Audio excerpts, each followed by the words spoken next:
So today we return to a style of video first pioneered on this channel 8 years ago. I know, crazy, right? We are of course talking about affordable alternatives to iconic watches, and where better to restart this series than with a 2022 update for alternatives to the Omega Speedmaster and the quintessential Moon watch. Now the rules are simple, as the title implies. It has to be more affordable, also a non-homage, not that I have anything against homages, but something a little bit more original, and from a brand with some good history behind the name. So let's get into it.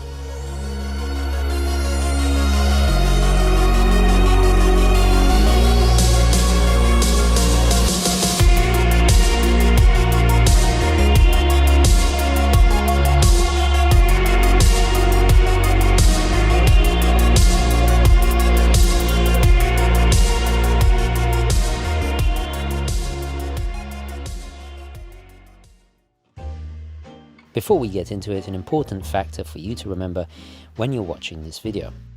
Every single watch featured I have had personal experience with, and I know intimately.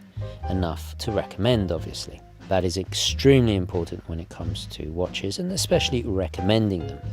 This channel is always and very much from a watch enthusiast's perspective. We are not a watch dealer, we are a truly independent channel, so don't forget to like this video, especially if you want to support free, independent channels like this.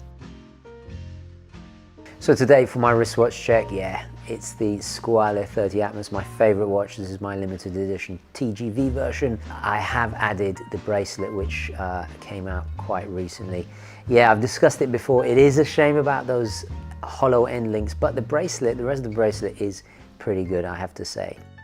At number 7, we have a recent reissue of a super clean, classic and tastefully balanced uni-compact chrono from Hamilton. This deeply 1960s style manual wind beauty comes in a variety of colours, the panda being my personal favourite. It immediately evokes the golden era of American muscle cars. I just look at this and I immediately think of Ford Mustangs, Pontiac GTOs, Dodge Chargers and so on.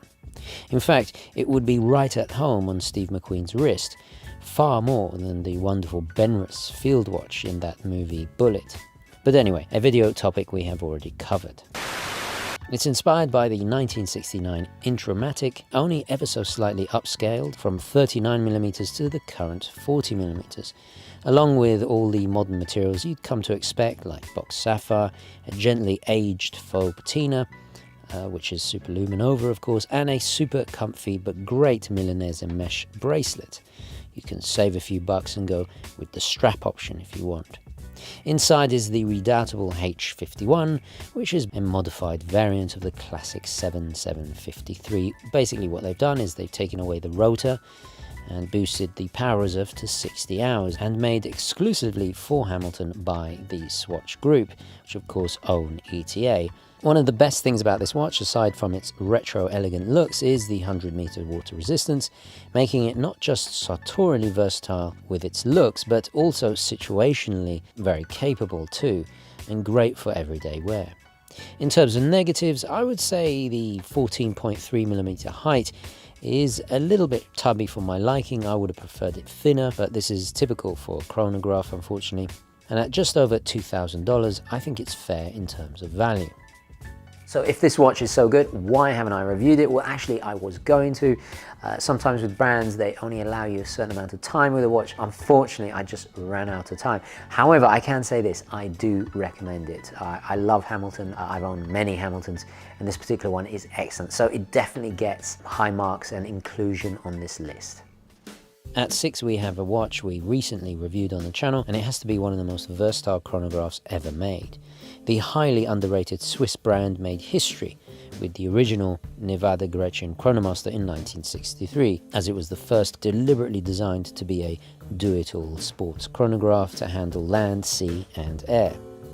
Subsequently, it's loved by pilots, divers and professionals of all fields, from business to the sciences, and it became a movie and TV star in its own right. I revisited the modern, almost period correct in size reissue. Much like the previously discussed Hamilton, all the modern material upgrades are present, but this time powered by a choice of either manual wind or automatic Solitas. The great thing is they give you a choice on the website. As I have already covered this watch with a dedicated video, I will spare you the details, but please do check out that review, as it is absolutely pure class. What's important to note here is the stylish mid-century, graceful, handsome looks. You know, it really does feel period correct, even though it's new.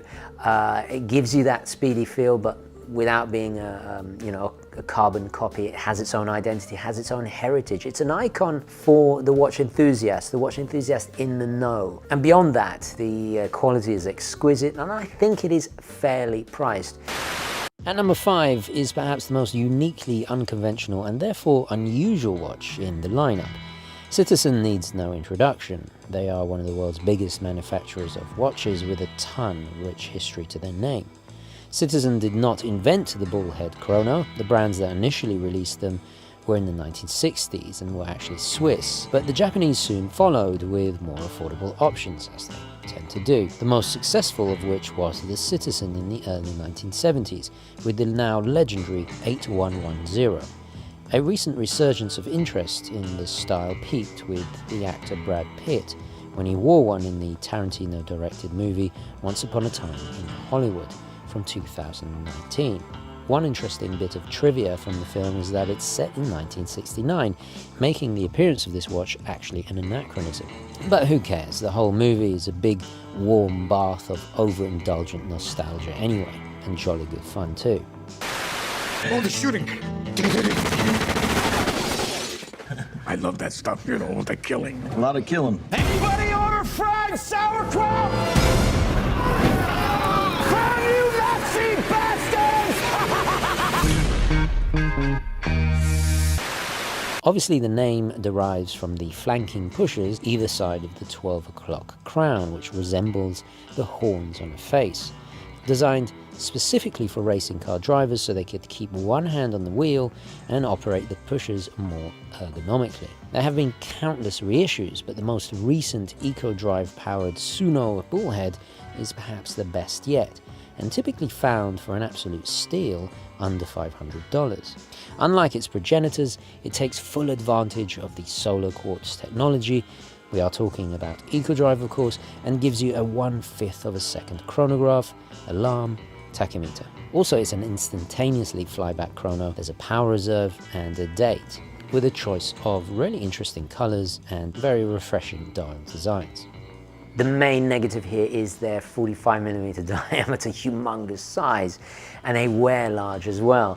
However, I'm willing to forgive them because, well, they're just so different. The angular shapes, the curves to the case, the dial work and the quality is always exceptional. The amount of refinement, I've always said this in the past, compared to their main rival Seiko, I think they're consistently better in execution. What else to say? Oh yeah, and they also have an impressive 200 meters water resistance, which for a chronograph is very rare indeed. At number 4 is a vintage sweet spot, and a watch very close to my heart. Yes, we are talking about the Breitling Navitimer. It simply would be wrong to leave it out. And again, I recently discussed this watch somewhat to death with a comparison and deep dive into the latest versions for 2022 versus my own current vintage Cosmonaut variation. So I will be brief here. But while it is unequivocally a pilot's watch, and arguably the most iconic pilot's watch of all time, it can of course be used as a racing chrono, thanks to the inclusion of a tachymeter. Incidentally, the Speedmaster was originally intended as a racing watch, and then became the NASA qualified tool for astronauts that made history. So why can't a Navitimer become a racing watch? Why not? So why is it so important that it must be on this list? Well, firstly, it came out before the Speedy, first launching in 1954, but its genesis really was even earlier in the 1940s with the Chronomat, and from a brand that basically invented the modern chronograph watch as we know it. It also beat the Speedy into space on Scott Carpenter's wrist, and earned an inimitable coolness few watches ever attain by being the watch of choice of Miles Davis, Herbie Hancock, and a whole host of other music icons. as well as being in a James Bond movie. Check out the recent video for a more in-depth look.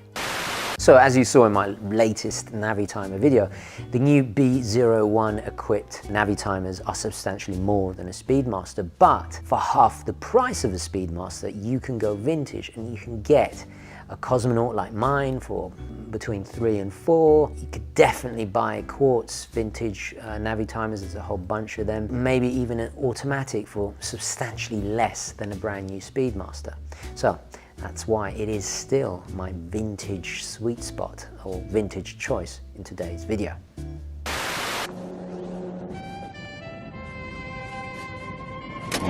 Oh, Commander Bond. Call me James.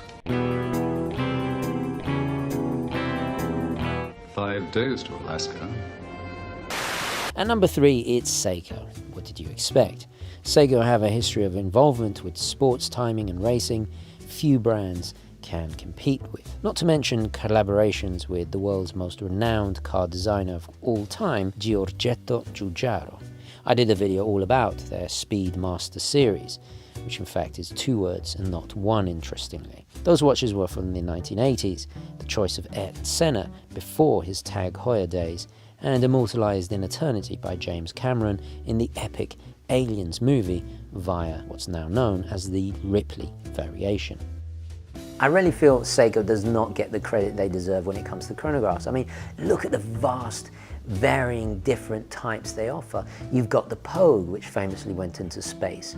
You've got Grand Seiko spring drive chronographs on the luxury level. You have the mighty Flighty, my beloved Flighty. You have, what else? The Arnie. Okay, sure, it's Annie Digi, but it's still a chronograph in there. The Ripley, and so on and so on. I mean, who has done that many different styles and types of chronographs? I struggle to think. Horologically speaking, there's no questioning the heritage and credentials of this choice. Seiko also pioneered the first analog quartz chronograph, further underlining the validity of their appropriately named 2021 Speedtimer Prospects release. It's a modern update of their 1969 original, but in a very clean and, dare I say, Daytona-esque look, especially the bezel and the compact V-shaped layout of the subdials. Interestingly, the stick hands are a nod to their mil-spec chronos of the 1980s, famously issued to the Royal Air Force, and also worn by James Bond. There's a pleasingly sporty selection of colour schemes to the more affordable Solar V192 based offerings over the more expensive limited editions, which are automatic and based on the caliber 8R46A. But my choice really is the Solar ones at just over $500, and being 39mm and the mechanical ones at 42mm, I think the scale works much better as well. It has an impressive 100 meters water resistance, curved sapphire glass, and if you really pay attention to the case, okay, at first glance, very Daytona-esque, but the case shape is almost tonneau type shape. Not only is reminiscent of a lot of Seiko divers, but actually it reminds me of the Hamilton W10 military watches, which gives it a very different feel on the wrist. A friend of mine owns this watch, and I have to say I was very impressed when I handled it. My only negative, and I kind of noticed it off the bat, was the poor orientation on the loom of the dial. It doesn't have that many loom markers, so orientation in low light does suffer. With all the hype on social media, which in my opinion gets a bit tiresome for Tudor recently, especially with the Black Bay GMT Pro and PXD Pelagos, at number 2 is a more underrated side of Tudor and their racing chronographs. In fact, for almost half a century, most memorably is their second generation, the 7100 series introduced in 1971, nicknamed the Monte Carlo. Its charming use of vibrant colours and harmonious dial layout gave it very much its own distinct identity and left a lasting impression among collectors. The prices of these vintage models fetch DuckTales money these days. But fast forward to today and we see decades of evolution, from the big block 3rd generation that I once owned to the current ETA-based Heritage Monte Carlo inspired offerings of today. and then culminating in 2019 with a cross-pollination with the Black Bay Chronographs. The emphasis at Tudor certainly has been Black Bay crazy. This year I was hoping for an update on the Monte Carlo, and I'd really like to see that MT5813 automatic in-house caliber of theirs in a new Monte Carlo, but it didn't happen. We had more Black Bays. There's more to life than Black Bays, I'm telling you. Don't get me wrong, I love the Black Bay. The chronograph is great value for money. I mean, COSC certified and several grands cheaper than a new Speedy. Still gotta hand it to Tudor. May not be my favorite chronograph they ever did, but you get that new in-house movement. But for me, snowflake hands on the chronograph don't really work. That's just my opinion. But I had to put it in the list because, well, Tudor have that long, illustrious history of making chronographs. Let's see a new big block, or let's see a new Monte Carlo for next year, please, if you're listening. Well, yeah, they don't listen to me, but I mean, hopefully. They do listen to Hugo, though. That's why they put T-Rexes in their advertising. Very strange, very strange.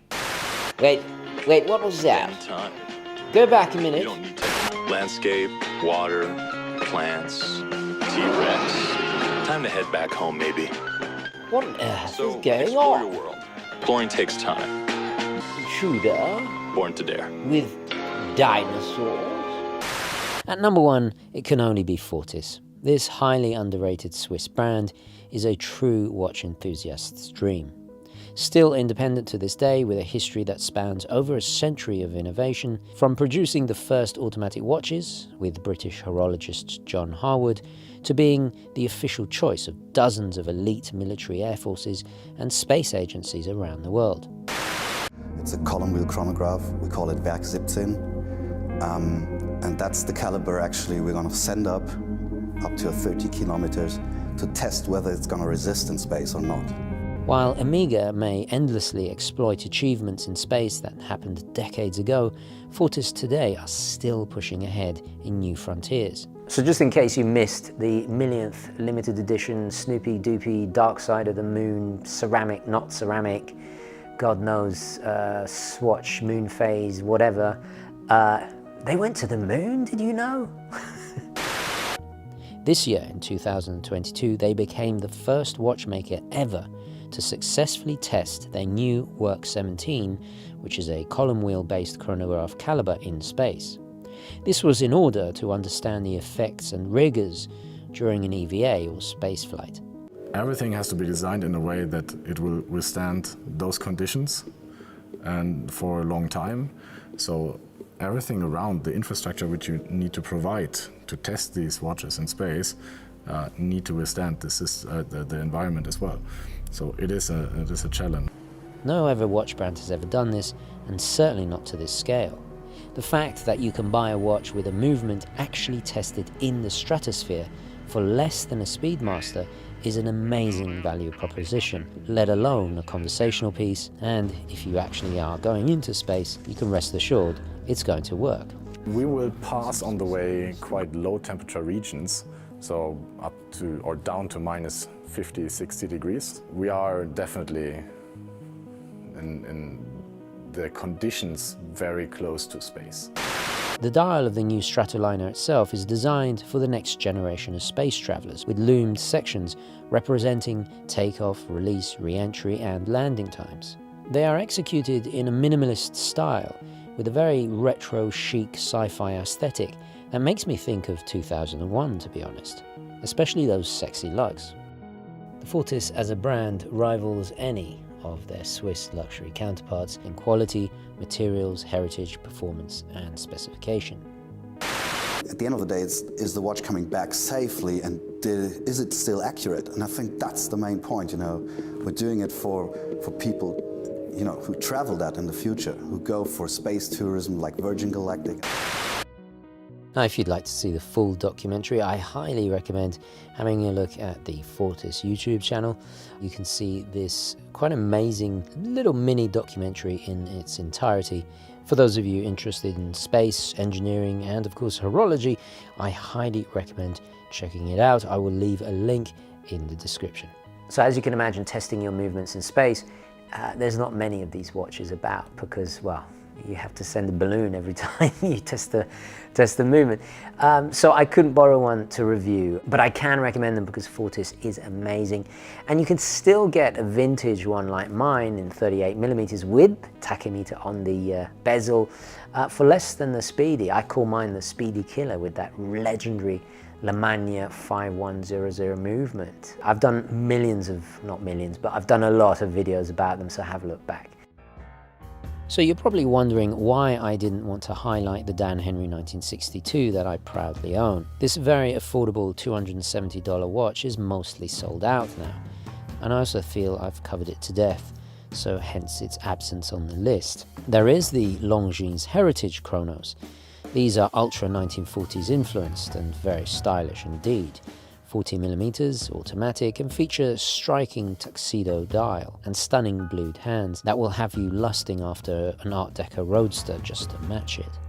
Great value at around $3 and really exude classy stealth old world luxury. Naturally, we could not make this list without giving a nod to a watch we have talked about a lot recently, hence its absence. But the Belova Lunar Pilot is utterly amazing and affordable too. The only other chrono to be worn on the moon, and famously took the place of the Speedy when the Amiga actually failed and the crystal popped off during an actual moon mission. If only the Lunar Pilot was 38mm, I would own one quicker than a, I don't know, space shuttle rocket launch. It'd be on my wrist right now. Lastly, there is the very inexpensive watch from Casio Edifice that I previously owned as well. The EF52 7D1AV is a highly functional quartz watch that can sometimes be picked up for under $100, and despite its deeply Navitimer-esque looks, it's from Casio's more premium subsidiary racing chronograph specialist, Edifice, which has sponsored many prestigious racing teams over the years.